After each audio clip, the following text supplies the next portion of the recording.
سلام ما ملع علم تركبوا زخبركم من زخبركن انت خاتلتي جمل يوتيوب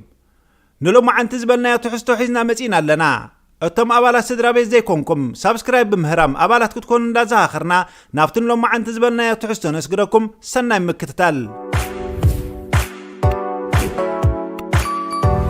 هوتس حابريتا كابوليس شيفيلد عباي بريطانيا بوليس دبي يوركشاير كم اكل نايتي زكايا زلم مرمرا ابز حلفه جنبت 24 بزفصمو عم استمتقعتي مسمر برغرش برا برجن اغوناي استاساسرو لعلميت طرطرات عللي فرد كهبم حاجز حتيت سلازلو كلاتنا نفولطو كنحبر نزخاخر مرمرانا يتعمص زمول غبرش برا متقعتي صعبين كساب حجي عمول رصماو نهري زلو اتبوانا حق اخبار زمرح زلو سرف جوجل مرمرت بوليس عمل لا شبرت زتوكره خوينو تلك زلو مرمراي زكاي زلو خيوصانا بوليس ودن ون نتهادن برجن حمدو قصيل ولو كم معلتن معلتي قدام النتاري سحبو زلو برجن حمد اندابزحو يخدلو سلازي خلاتنا ايرتراويان زلنا حبريتنا بوليس ودن كنركب حاجزكم يحطو سلازلو كلاتنا نتحجاجز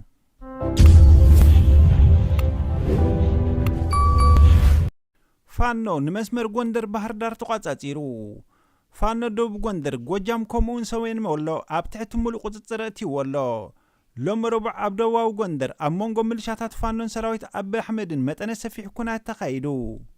فانو او عسكرون زنبر اهرتا سراويت ايتوبيا كبي سراو خساره دحر مسعب نام بسامه ورتا غاساي علمبر ادي زمن تقاصاصيرلو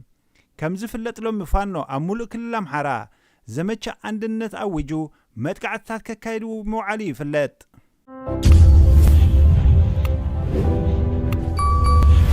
قرب حنخ زيبل كم زخلديو اتتمالي نيرتران بحران نمورار موغا ايدلينا نيو زواغا سراويت يبلان اصواري بلان دبلوماسي بمبال سنون دام موصع نيرتران بحران كورر زحله محلبنيا دمنيا حزبي ايرترا ابلو مبصيحو مفراسنا ايتوبيا خرد جميرلو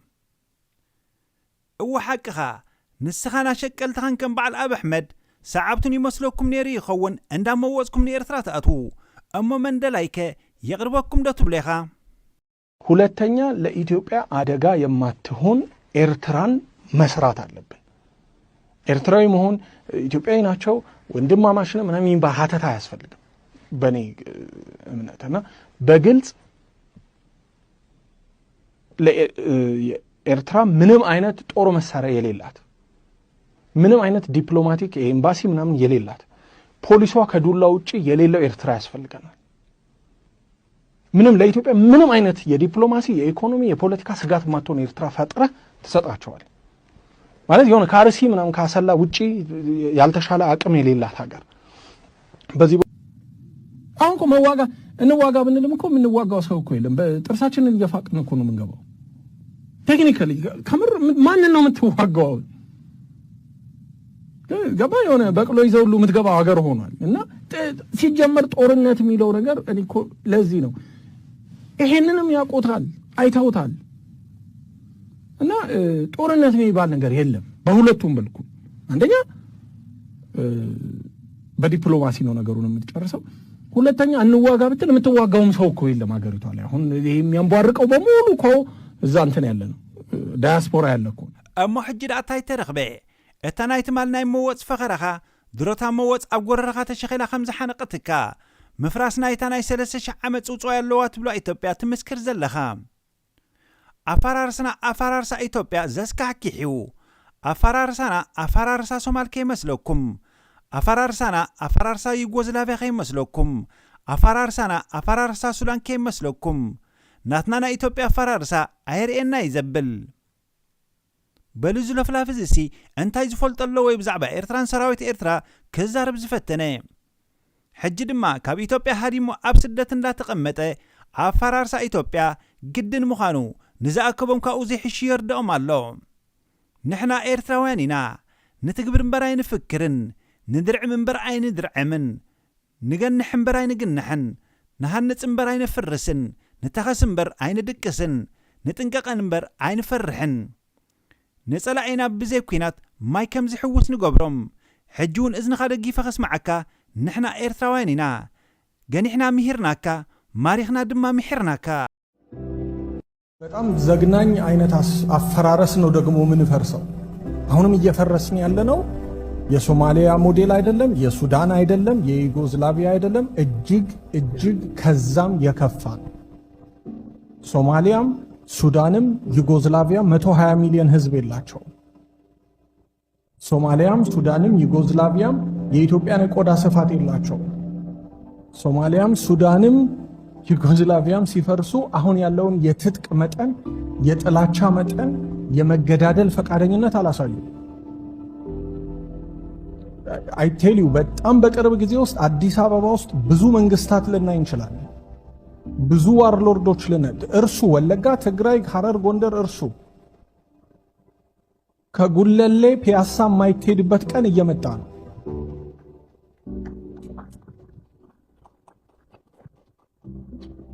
የምታጨበጨቡ ደስ ብሏችሁ እንዳልሆነ ልገምት እና አሁን ሱዳን ያለው ነገር በቅርቡ ወደኛ ላይመጣ እንደሚችል ምንም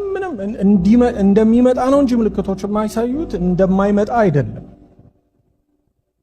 ስለዚህ እኔ የምናገረው ከኢምፔሪያሊስት ፐርስፔክቲቭ ነው ስል እየቃዣው አይደለም የሆነውን አይኑን አይቼ ነው የምናገረው ሱዳን ሰራዊት ሱዳን ንቤተ መንግስቲ ሱዳን ተቋጻጺሩ ሓይልታት ሰራዊት ሱዳን ሎምለይቲ ብዝኸፈቶም መጥቃዕቲ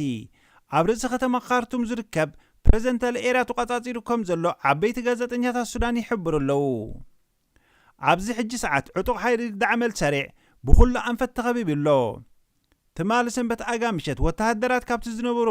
ንደቡባዊ ካርቱም ማእኸል ከተማ ዘራኽብ ድልድል አልሑርያ ብምምራሽ ነቲ ቅድሚ ሕጂ ብዳዕመል ሰሪዕ ተታሒዙ ዝነበረ ኣገደስቲ ከባቢታት ከም ተቋጻጸሩ ነቲ ሰራዊት ዝድግፉ ምንጭታት ሓቢሮም ምንባሮም ይዝከር ኣዛዚ ቦጠለኒ አልቢራ ቢን ማሊክ አልሚስባሕ አቡ ዛይድ ኣብ ዘርግሖ ቪድያ ወተሃደራት ሱዳን ፋሚሊ ክለብ ካርቱም 3 ከምኡውን ካርቱም 2 ዝበሃሉ ቦታታት ብምቁፅጻር ናብ ቤተ መንግስቲ ፕሬዝደንት ንምብጻሕ ቆሪጾም ተላዒሎም ከም ዘለዉ ምግላጹ ይፍለጥ ነቕፋ ፕረስ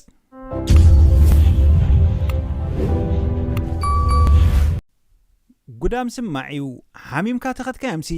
መይቶም ጸንሐኻ ይነገሩ መስኪና ህዝቢ ትግራይ ንበዓል ጌታቸው ረዳ ኣሚኑ ደቁ ሕልፉ ዝሃበ ኣብ ፍቐልኡ ተማዛቢሉ ኸሎ ክመልስዎ ብሃንቀውታ እንዳተጸበ ጌታቸው ረዳ ንባዕሉ ተማዛቢሉ መምለስ ጠፊአቶ ይርከብ በማንኛውም ግን ያኔ ወደ አዲስ አበባ ጉዞ 10 ሰዓት ተኩል አካባቢ ይመስለኛል በመናርግበት ሰዓት ኬላ እንደነበረ አላቅም ኬላ ተደርጎ ነበረ እንግዲህ እኔ በአጀብ ነው የምሄደው ኬላ ሲያስቆሙ የኔ ጠባቂዎች የምን ኬላ ነው የሚል ጥያቄ ያቀረቡ አይ ማጣራት እንፈልጋለን የፕሬዝዳንቱ ነው መኪናው ሲሏቸው እንደውላለን የሚል ነገር ሰሙ ሰው ነው መስኮት ከፈትኩና ማን ጋር ነው ተደውሉት የኔን ጉዞ ይመለከት ሲባል እዛ አካባቢ ያስተባብር የነበረው ወጣት የሰራዊት ኃላፊ ይመስለኛል ያው እኔን እንዳየ ያው ትንሽ መከራከርም አልፈለገም መንገዱን ከፍተውልን ሄድን ኤርፖርት ገባው ኤርፖርት አውሮፕላን በመንሳፈርበት ሰዓት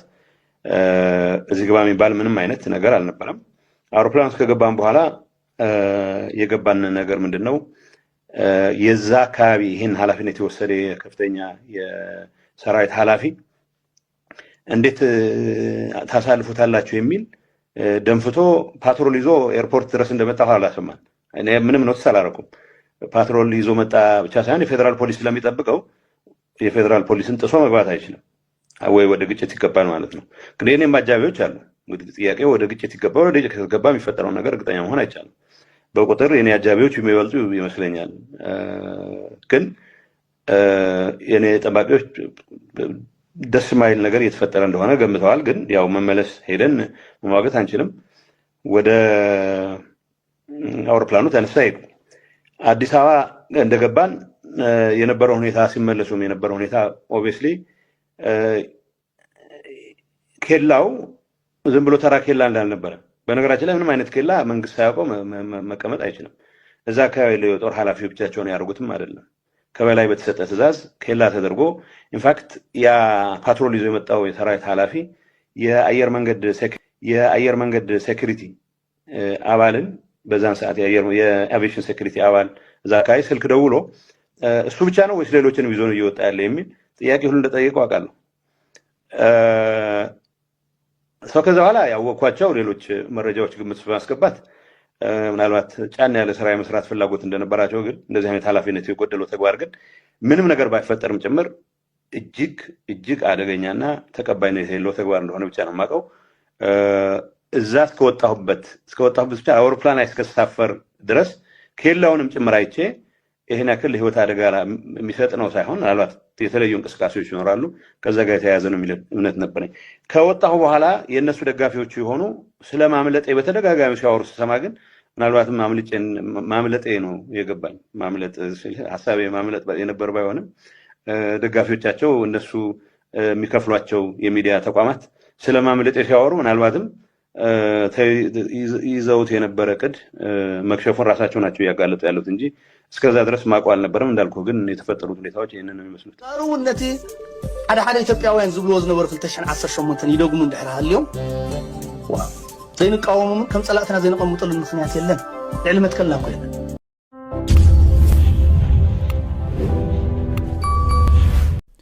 እምባር ዝኸበርኩም ተኸታተልቲ ገመል ዩቲዩብ ንትገብሩልና ምትባዕ ብልብ እንዳመስገና አባላት ገመል ዩቲዩብ ዘይኮንኩም ሳብስክራይብ ብምግባር አባላት ክትኮኑ እንዳዘኻኽርና